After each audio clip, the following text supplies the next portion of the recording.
Assalamualaikum warahmatullahi wabarakatuh. Perkenalkan, nama saya Iklimah Kania Dewi Putri. Saya dari Manajemen Haji dan Umroh kelas 3B. Di sini akan mengerjakan tugas UAS dari Ibu Halwa 5 soal. Nah, di sini saya akan menjawab 5 soal dengan berbentuk video. Nah, yang pertama itu soalnya, jelaskan strategi dakwah antar budaya dan karakteristik serta metode dakwah Wali Songo. Nah, jadi strategi dakwah itu adalah ibaratnya tuh kayak pendekatan gitu. Gimana sih kita berdakwah kepada orang tuh gitu. Pendekatan itu mau kayak gimana. Nah, strategi dakwah antar budaya adalah pendekatan yang dirancang untuk menyebarkan ajaran Islam dalam konteks masyarakat multikultural. Pendekatan ini menekankan pentingnya dialog dan juga komunikasi yang efektif antara berbagai kelompok etnis serta pemahaman mendalam terhadap budaya lokal. Nah, berikut ini ada beberapa contoh nih ya, strategi dakwah antar budaya. Antara lain pendekatan terbuka atau fleksibel. Nah, ini tuh dakwah antar budaya yang memerlukan pendekatan terbuka. Ini tuh berarti para dai itu harus mampu menyesuaikan metode penyampaiannya dengan konteks budaya masyarakat setempat gitu, dengan memahami nilai-nilai norma lokalnya gitu. Dakwah juga dapat dilakukan dengan cara yang lebih diterima dan relevan bagi audiens. Jadi kalau misalnya si dai-nya tuh memahami nilai-nilai norma setempat gitu, jadi ke audiens juga kan nyampe pesan dakwahnya itu tersampaikan dengan enak gitu. Nah, terus ada pemahaman budaya lokal. Ini tuh salah satu kunci keberhasilan dakwah antar budaya adalah pemahaman mendalam tentang budaya lokal. Ini tuh mencakup kayak pengenalan terhadap adat istiadat, bahasa, nilai-nilai yang dianut oleh masyarakat. Nah, dengan ini tuh jadi itu pesan agamanya tuh tidak hanya menjadi transfer informasi, tetapi juga membangun hubungan sosial yang harmonis seperti itu. Lalu ada komunikasi yang efektif. Komunikasi yang efektif ini komunikasi yang baik antar kelompok etnis sangat penting dalam dakwah antar budaya. Mengapa? Karena ini tuh termasuk hal ini tuh dapat dilakukan melalui berbagai media, termasuk kayak media sosial atau seni atau kegiatan komunitas. Nah, ini tuh dapat menjangkau audiens yang lebih luas gitu, menciptakan kesadaran dan nilai-nilai Islam. Nah, lalu pendekatan pendidikan multikultural. Nah, itu dakwah juga berperan dalam pendidikan multikultural dengan mengajarkan nilai-nilai Islam yang menekankan persamaan dan penghormatan terhadap hak asasi manusia. Ini tuh membantu menciptakan masyarakat lebih toleran dan masyarakat yang saling menghormati. Nah, jadi strategi dakwah itu merupakan upaya untuk menyebarkan agama Islam dengan memperhatikan keragaman sosial budaya gitu. Jadi biar kita sama-sama enak gitu ya menyebarkannya gitu. Jadi diperlukan pendekatan ini gitu. Nah, lalu ada karakteristik metode dakwah Wali Songo. Nah, ini tuh kan Wali Songo tuh kan 9 wali yang terkenal dalam sejarah Islam Indonesia. Ini tuh telah menerapkan beberapa strategi. Nah, diantaranya tuh ada pendekatan damai. Nah, ini tuh mereka tuh mengedepankan akulturasi antara budaya Islam dan budaya lokal. Lalu ada penggunaan seni. Nah, ini tuh memanfaatkan seni sebagai media dakwah gitu. Entah itu bisa menggunakan wayang atau lagu-lagu atau bentuk seni lainnya kayak Sunan Kalijaga itu menciptakan jimat Kalimusada yang merupakan 2 kalimat syahadat dalam bentuk cerita wayang seperti itu. Lalu ada pendidikan dan perkawinan. Ini juga bisa termasuk strategi dakwah ya. Lalu ada adaptasi budaya. Nah, ini tuh mengadaptasi tradisi lokal dalam praktik dakwah mereka agar lebih relevan dan dapat diterima oleh masyarakat setempat. Nah, lalu nomor 2 itu nomor 1 ya. Nah, lalu nomor 2 itu ada sebutkan dan jelaskan hambatan dan tantangan dakwah antar budaya. Nah, ini tuh udah pernah dibahas sama Ibu Halwa di kelas. Ini itu. Nah,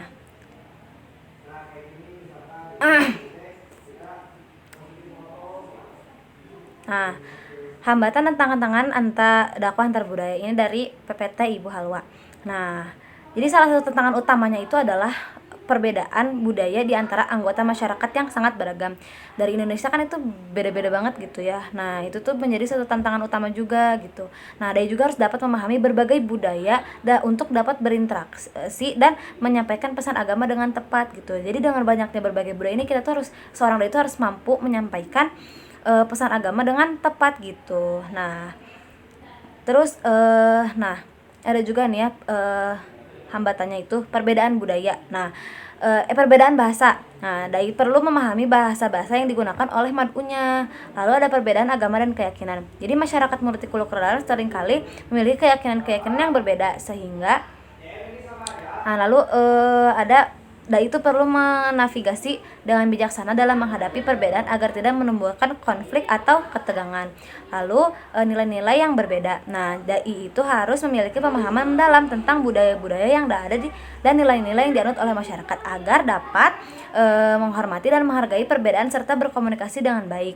Nah, terus ada itu lalu ada peran-peran faktor sosial, ekonomi, politik, budaya dalam praktik dakwah. Nah, faktor sosialnya itu struktur sosial, tingkat pendidikan, status ekonomi, dan faktor sosial ini itu ada yang mempengaruhi bagaimana pesan dakwah diterima dan dipahami oleh masyarakat multikultural. Ya, lalu ada faktor ekonomi. Nah, tingkat ekonomi suatu komunitas dapat mempengaruhi tingkat partisipasi dalam kegiatan dakwah. Nah, faktor ini juga dapat mempengaruhi jenis pesan atau argumentasi yang efektif dalam konteks ekonomi tertentu. Nah, lalu ada faktor politik. Ini situasi dalam politik yang dapat mempengaruhi kegiatan dakwah ini tuh harus memahami dinamika politiknya gitu. Nah, lalu yang terakhir ada faktor budaya. Budaya lokal, tradisi, norma-norma sosial memainkan peran penting dalam kegiatan dakwah. Dai itu perlu memahami dan menghormati aspek-aspek budaya. Lalu yang keenam ada pengaruh teknologi dan media sosial. Nah, teknologi dan media sosial ini telah mengubah cara komunikasi dakwah berlangsung. Nah, teknologi dapat membuka peluang tepat untuk memperkenalkan tantangan baru dalam hal menjabarkan pesan agama. Nah, dai juga perlu mengembangkan keterampilan komunikasi mereka gitu ya. Dengan seiring berjalannya waktu gitu ya, perbedaan zaman. Nah, mereka juga harus mengembangkan keterampilan mereka dalam berdakwah gitu, memiliki pemahaman yang mendalam tentang berbagai budaya serta beradaptasi dengan faktor-faktor sosial, ekonomi, politik, budaya dan lingkungan multikultural yang tadi udah disebutkan ya. Nah, penggunaan teknologi dan media sosial ini harus dilakukan dengan bijaksana untuk menciptakan ruang dialog yang lebih terbuka dan inklusif. Nah, kan di zaman sekarang juga kan media sosial itu kan ramai banget. Nah, jadi bisa juga gitu memanfaatkan teknologi tersebut untuk menyebarkan pesan agama. Nah, lalu yang ketiga itu ada jelaskan bagaimana cara saudara menggunakan seni dalam berdakwah. Nah, sebenarnya itu banyak ya. Tadi juga udah disepil tipis-tipis. Nah,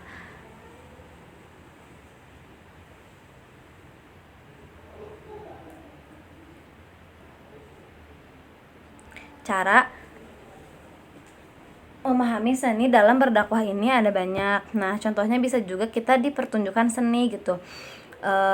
Menggunakan seni seperti wayang atau teater atau musik sebagai sarana untuk menyampaikan pesan Islam. Contohnya banyak ya yang sudah menggunakan penggunaan seni ini sebagai alat untuk berdakwah. Lalu musik dan lagu. Nah, ini juga sama kan, termasuk dari seni. Musik dan lagu ini sebagai alat dakwah yang efektif terutama di kalangan generasi muda. Kegiatan seperti musikalisasi puisi atau nyanyian Islami dapat menarik perhatian dan menyampaikan pesan moral dengan cara yang menyenangkan. Nah, lalu pendidikan melalui seni. Ada juga kreativitas dalam kesenian. Nah, lalu seni visual. Nah, seni visual ini seperti lukisan, mural, atau instalasi seni untuk menyampaikan pesan-pesan dakwah juga dapat menarik perhatian. Nah, jadi banyak ya kayak kita tuh menggunakan seni dalam berdakwah itu ada banyak gitu. Jadi bisa jadi lewat lagu atau lewat lukisan, bisa jadi lewat pertunjukan seni. Nah, itu juga termasuk menyampaikan dakwah menggunakan seni untuk berdakwah. Nah, lalu yang keempat itu ada mengapa pemahaman skriptualisme mengarah kepada radikalisme. Nah, jelaskan pemahaman saudara tentang substansialisme Islam. Nah, skriptualisme itu dalam konteks agama, terutama Islam, merujuk pada pendekatan yang sangat literal dan kaku. Nah, dalam memahami teks-teks suci seperti Al-Quran dan hadis. Pemahaman ini cenderung mengabaikan konteks sosial, budaya, dan sejarah di mana teks tersebut diturunkan. Nah, ini tuh dapat mengarah pada radikalisme karena yang pertama tuh ada interpretasi kaku. Nah, skriptualisme menekankan pemahaman yang sangat literal terhadap teks-teks agama. Ketika ajaran-ajaran Islam dipahami secara kaku dan tanpa pertimbangan konteks, hal ini dapat melahirkan sikap-sikap intoleran dan ekstremis. Nah, kelompok-kelompok yang menganut paham ini itu seringkali merasa bahwa mereka itu memiliki kebenaran mutlak gitu dan berharap untuk menilai atau mengkafirkan orang lain dan tidak sejalan dengan pemahaman mereka. Nah, jadi kayak menganggap dirinya itu paling benar. Nah, seperti itu. Nah, yang kedua ada obsesi terhadap masa lalu.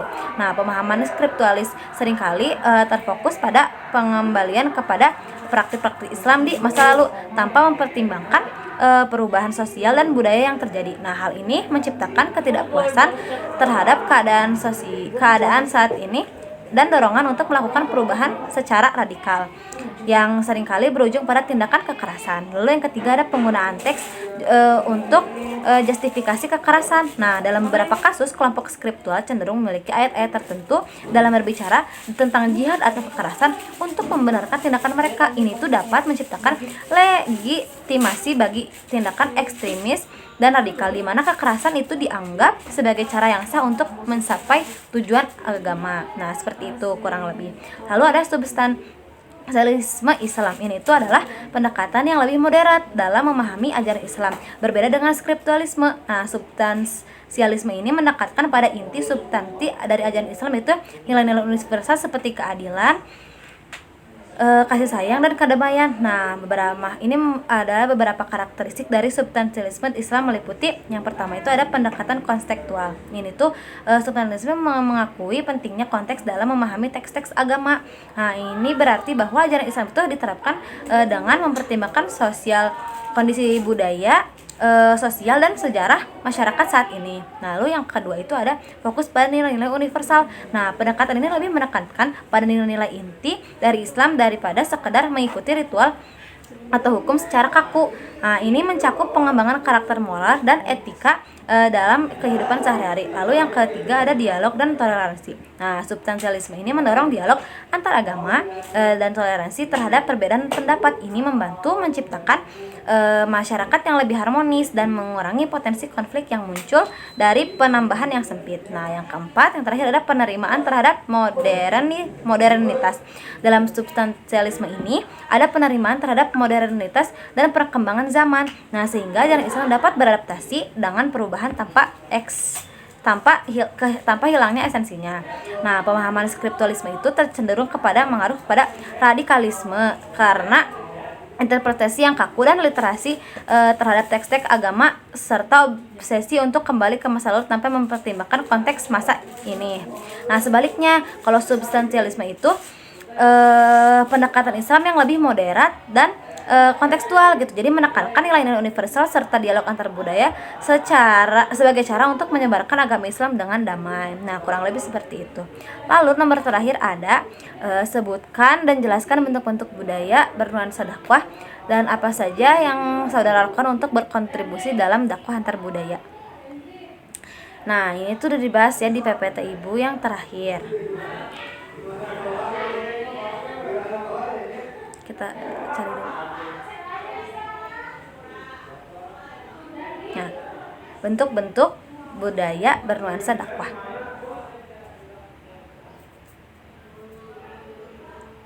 Nah, ini tuh ada banyak ya teman-teman. Nah, jadi tradisi masyarakat Islam itu khususnya Sunda itu ada yang dilakukan untuk menyebutkan namanya bulan suci Ramadan. Nah, ini tuh disebut munggahan. Nah, ini itu adalah bentuk-bentuk budaya yang bernuansa dakwah. Nah, jadi sebagai persiapan spiritual dan mental untuk memasuki bulan puasa. Nah, kegiatan yang dilakukan pada munggahan ini seperti makan bersama, silaturahmi, doa bersama, ziarah, kegiatan amal. Nah, di sini kan terjadi banyak komunikasi juga gitu ya. Kita juga kan bisa menyampaikan beberapa kayak dakwah secara tipis-tipis gitu di sini di acara munggahan ini. Nah, lalu ada ini tradisi sekaten di Surakarta, Yogyakarta. Lalu ada juga budaya swalayan di Pekalongan. Lalu ada tradisi Muludan juga. Nah, ini sering ya teman-teman, perayaan memperingati hari kelahiran Nabi Muhammad dilakukan pada oleh umat Islam di seluruh Indonesia. Nah, ini Muludan ini sering ya. Lalu ada tradisi Rebo Wekasan. Nah, terus ada tradisi pengajian dan juga tradisi Dugderan. Nah, itu bentuk-bentuk dakwah ya. Nah,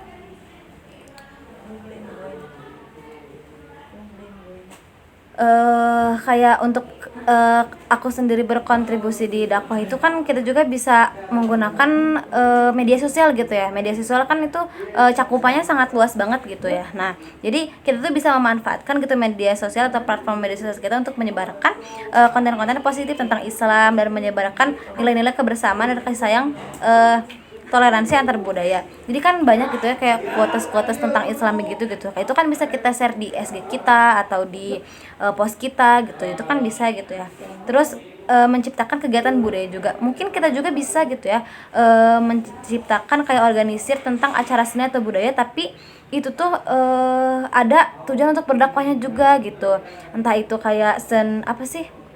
Drama musikal tapi ada diselipi dakwahnya gitu, itu kan bisa dilakukan juga gitu ya. Banyak ya. Selain itu ada juga kayak kolaborasi dengan komunitas lokal. Ini tuh bekerja sama kayak dengan komunitas lokal untuk memahami kebutuhan dan keinginan mereka dalam konteks dakwah. Nah, dengan demikian pendekatan yang dilakukan akan lebih relevan dan diterima oleh masyarakat. Nah, jadi seperti itu jawaban dari saya. Kurang lebihnya mohon dimaafkan Ibu Halwa. Terima kasih. Wassalamualaikum warahmatullahi wabarakatuh.